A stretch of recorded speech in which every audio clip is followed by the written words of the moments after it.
warahmatullahi wabarakatuh. Perkenalkan, nama saya Maulidia Asarisani, mahasiswa STIKA Sukabumi, Prodi D3 Keperawatan, kelas 2A. Di video ini saya akan melakukan tindakan SAP 6 langkah mencuci tangan dengan benar untuk memenuhi mata kuliah promosi kesehatan.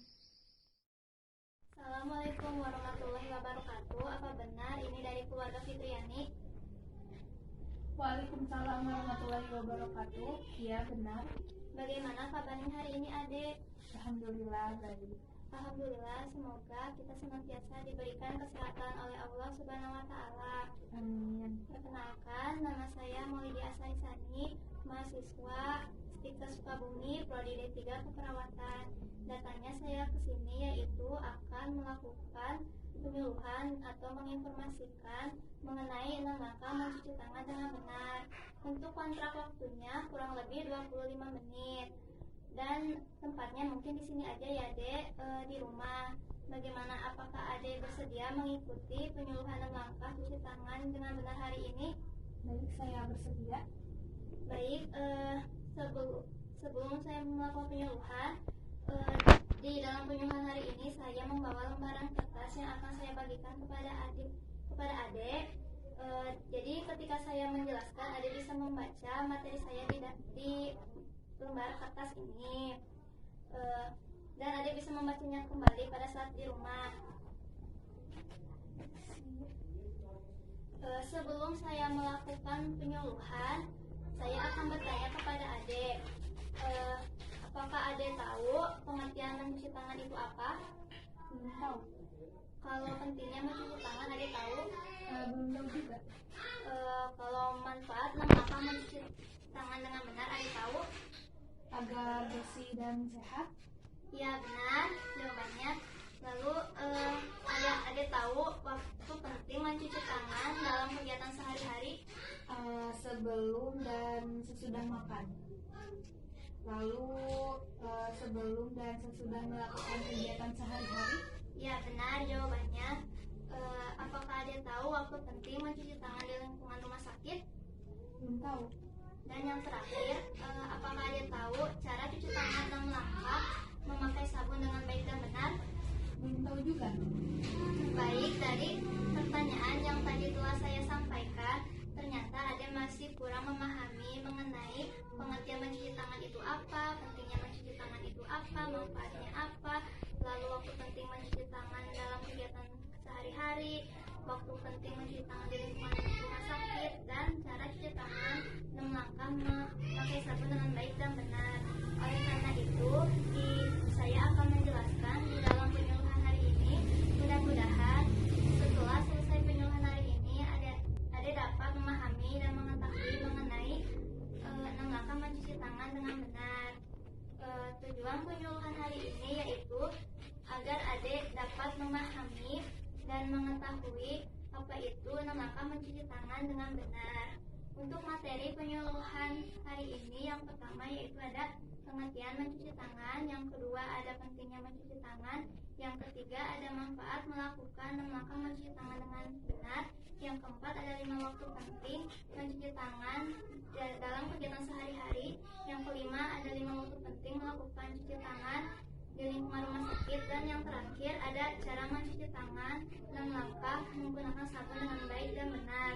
Kemudian dari waktu yang telah kita sepakati yaitu 25 menit, sisanya saya akan menjelaskan materi, dan sisanya lagi yaitu sesi tanya jawab. Saya mohon izin apabila penyuluhan hari ini telah selesai sebelum kontrak waktu yang telah ditentukan.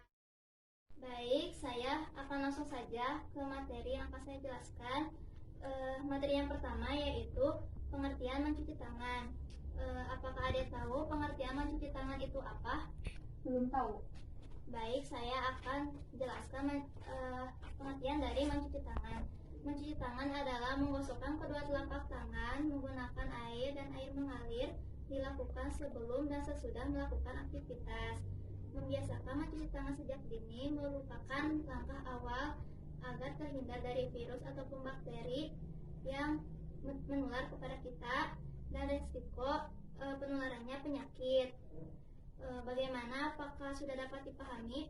Ya, sudah. Ada yang perlu dijelaskan kembali? Tidak ada. Baik, saya akan melanjutkan ke materi selanjutnya.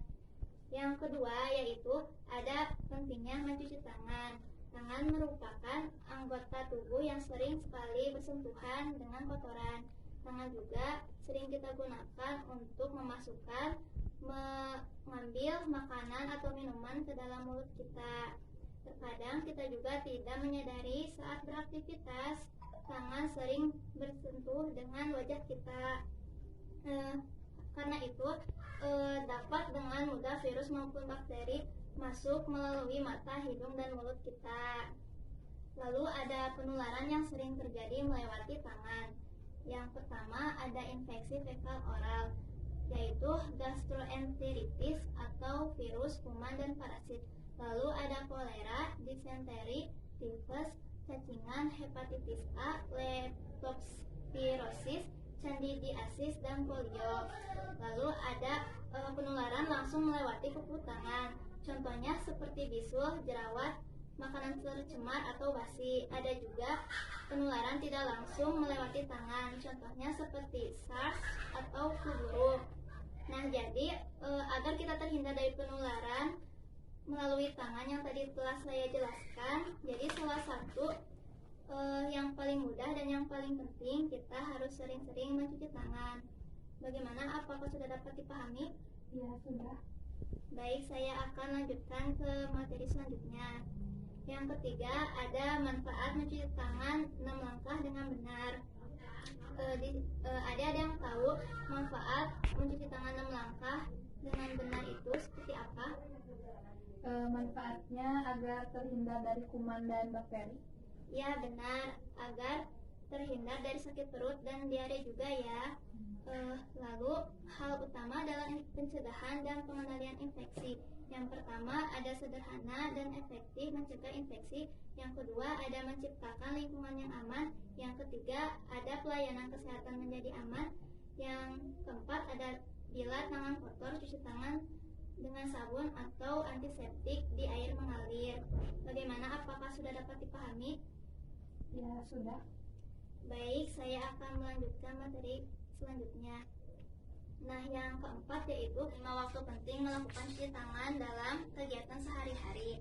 Yang pertama ada sebelum dan sesudah makan, karena untuk menghindari masuknya kuman ke dalam tubuh pada saat kita makan. Nah, yang kedua ada sebelum dan sesudah melakukan kegiatan. Bagi anak-anak, mencuci tangan ini juga bisa dilakukan sebelum dan sesudah belajar, sebelum dan sesudah bangun tidur, dan sesudah melakukan kegiatan yang lainnya. Yang ketiga ada setelah bermain.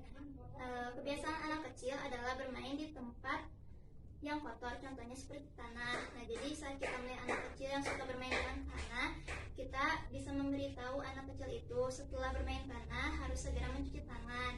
Nah, yang keempat ada setelah buang air kecil dan buang air besar, karena ditakutkan masih ada sisa kotoran di tangan kita. Maka dari itu harus segera mencuci tangan. Dan yang kelima, yang terakhir, ada saat tangan terlihat kotor, kita harus segera mencuci tangan atau menggunakan hand sanitizer. Bagaimana? Apakah sudah dapat dipahami? Ya, sudah. Baik, saya akan lanjutkan ke materi selanjutnya. Nah, yang kelima yaitu ada 5 waktu penting melakukan cuci tangan di lingkungan rumah sakit. Yang pertama ada sebelum kontak dengan pasien. Yang kedua sebelum tindakan asepsis. Yang ketiga setelah terkena cairan tubuh pasien seperti darah ataupun urin. Yang keempat ada setelah kontak dengan pasien. Yang kelima setelah kontak dengan lingkungan pasien seperti tempat tidur dan yang lainnya. Baik, apakah ada yang ingin ditanyakan? Ada. Iya, boleh. Jadi saat kita berada di rumah sakit, walaupun tidak menyentuh benda di rumah sakit, itu juga kita harus mencuci tangan. Iya, karena untuk berjaga-jaga apabila bakteri ataupun virus dari rumah sakit menempel pada tubuh kita. Bagaimana? Apakah sudah dapat dipahami? Ya, sudah. Baik, saya akan lanjutkan. Yang keenam, cara cuci tangan 6 langkah memakai sabun yang baik dan benar. Apakah Ade tahu bagaimana cara cuci tangan 6 langkah memakai sabun dengan baik dan benar? Saya belum tahu. Baik, saya akan jelaskan secara tahap bertahap bagaimana cara cuci tangan 6 langkah memakai sabun dengan baik dan benar. Bisa dilihat ya, ini gambarnya. Boleh diikutin. Yang pertama, gosok kedua telapak tangan. Nah, yang kedua yaitu gosok punggung tangan secara bergantian. Nah, yang ketiga yaitu gosok sela-sela tangan secara bergantian juga. Nah, yang keempat yaitu posisi kunci tangan seperti ini dilakukan bergantian. Nah, yang kelima yaitu putar jempol ke dalam secara bergantian seperti ini. Nah, lalu yang terakhir yang keenam yaitu gosok ujung jari bergantian. Nah, setelah kita melakukan langkah-langkah tersebut, kita bilas menggunakan air mengalir dan keringkan menggunakan handuk ataupun tisu. Bagaimana? Apakah sudah paham? Ya, sudah. Baik, adik-adik, jadi itulah tadi materi penyuluhan yang saya jelaskan sesuai dari kontrak awal. Saya telah menjelaskan yang pertama pengertian mencuci tangan, yang kedua pentingnya mencuci tangan, yang ketiga manfaat melakukan langkah mencuci tangan dengan benar, yang keempat yaitu 5 waktu penting melakukan cuci tangan dalam kegiatan sehari-hari, yang kelima yaitu 5 waktu penting melakukan cuci tangan di lingkungan rumah sakit, dan yang terakhir cara cuci tangan 6 langkah memakai sabun dengan baik dan benar. Nah, sekarang kita masuk ke sesi tanya jawab. Baik, apakah ada yang ingin ditanyakan? Saya ingin bertanya, Ya, boleh. jenis sabun apa yang cocok digunakan untuk mencuci tangan? Semua jenis sabun cocok digunakan untuk mencuci tangan, baik itu sabun biasa kayak sabun mandi ataupun sabun antiseptik dan antibakteri, itu bisa digunakan untuk mencuci tangan. Tapi yang tidak dianjurkan yaitu hanya membilas menggunakan air mengalir karena itu tidak efektif menghilangkan kuman. Baik, apakah ada yang ditanya lagi? Saya ingin bertanya lagi, Iya, boleh. bagaimana cara menggunakan pembersih tangan atau hand sanitizer yang benar? Caranya cukup mengaplikasikan hand sanitizer ke telapak tangan secukupnya, lalu gosokkan hingga merata. Bagaimana? Apakah sudah dapat dipahami? Ya, sudah. Baik, jika adik sudah paham mengenai materi hari ini, sebagai bahan evaluasi saya akan bertanya kepada adik, apakah adik masih ingat waktu penting melakukan cuci tangan di lingkungan rumah sakit? Coba sebutkan 2 saja. Sebelum kontak dengan pasien dan setelah kontak dengan pasien. Ya, benar ya jawabannya. Terakhir saya akan bertanya lagi, apa contoh dari penularan melalui kuku tangan? Coba sebutin satu aja. Jerawat. Nah, ya benar ya jawabannya. Baik, karena adik sudah cukup memahami penyuluhan 6 langkah cuci tangan dengan benar kali ini, walaupun waktu kita masih lama, tapi tidak apa-apa karena adik cukup paham materi kali ini. Baik, jadi kesimpulan penyuluhan hari ini yaitu kegiatan mencuci tangan adalah suatu kegiatan yang dilakukan dengan memiliki efek yang sangat besar bagi kesehatan. Mencuci tangan dengan sabun merupakan salah satu tindakan yang bertujuan menghilangkan kuman dan bakteri yang menempel pada tangan, jari, serta kuku-kuku jari. Penyakit yang dapat menyerang kita seperti flu, penyakit kulit, diare. Lalu cara yang tepat untuk mencuci tangan yang pertama yaitu cuci tangan dengan air bersih, sebaiknya dengan air mengalir. Yang kedua, pakailah sabun, sebaiknya sabun antiseptik atau sabun cair. Yang ketiga, gosok telapak tangan, punggung tangan, sela-sela jari dan kuku-kuku jari. Nah, yang keempat yaitu bilas kembali menggunakan air bersih yang mengalir. Dan yang kelima, yang terakhir, keringkan dengan lap atau handuk yang bersih. Jadi saya cukupkan penyuluhan hari ini. Sekian informasi yang dapat saya sampaikan. Semoga kita dapat bertemu kembali. Terima kasih atas perhatiannya. Mohon maaf bila ada kesalahan. Wassalamualaikum warahmatullahi wabarakatuh. Waalaikumsalam warahmatullahi wabarakatuh. Ya, segitu saja video SAP 6 langkah mencuci tangan dengan benar dari saya. Mohon maaf bila ada kesalahan. Wassalamualaikum warahmatullahi wabarakatuh.